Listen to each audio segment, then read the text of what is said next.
21 июня в России отмечается День медицинского работника. К этому дню приурочена выставка, подготовленная сектором редких ценных документов от лечебника к энциклопедии «Медицинская литература прошлого». Материалы, представленные в рамках выставки, будут интересны не только медицинским работникам, студентам заведений учебных медицинского профиля, но и широкому кругу читателей.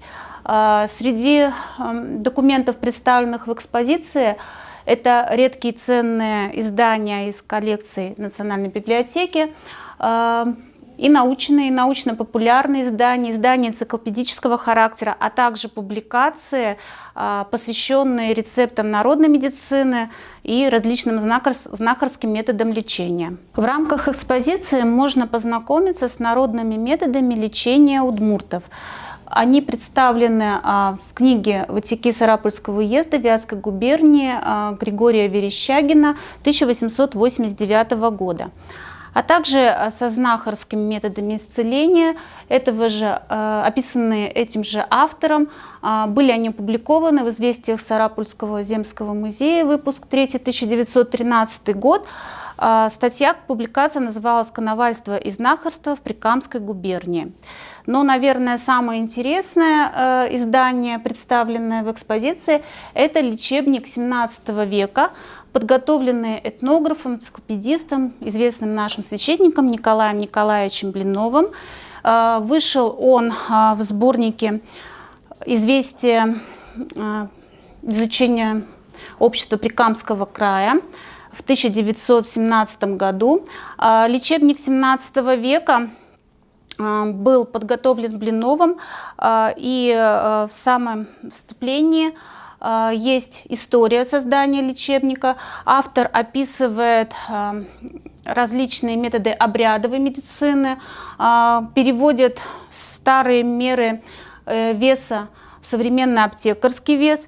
Ну и тут можно найти такие экзотические методы лечения, как различными травами, различными народными средствами, в тех случаях, когда ум рушится, руки терпнут, очи свербнут и прочее. Приверженцам лечения целебными силами природы адресован авторитетный двутомный труд Платена «Новый способ лечения». В экспозиции представлены издания 1902 года. Первое издание вышло в 1896 году в Лейпциге, и книга претерпела 38 переизданий. Многие методы лечения, основанные на народной медицине, в том числе и массаж, лечебная физкультура, лечебная гимнастика, обертывание, компрессы, водные ванны и другие методы водолечения популярны и до сих пор. Издание интересно тем, что содержит массу иллюстраций, конкретно показывающих, как проводить те или иные процедуры. Вот, и 2 тома в экспозиции, с которыми можно ознакомиться. В общедоступном изложении дается информация о сущности болезни, о современных по тому времени методах их лечения в бесплатном приложении к журналу «Народное здравие» библиотеки «Народное здравие».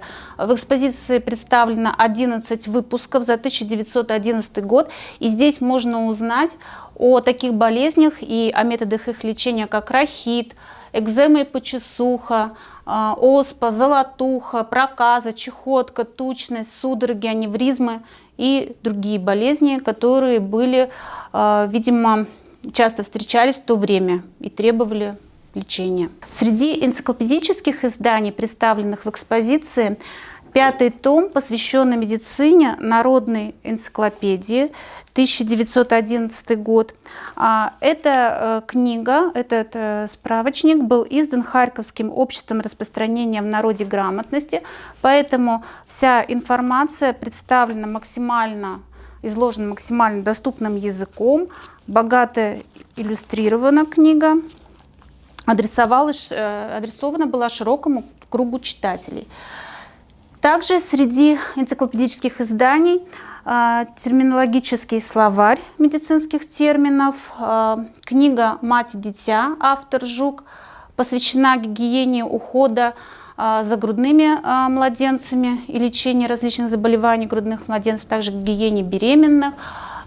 Книга «Руководство к частной медицине, к частной хирургии для врачей и учащихся».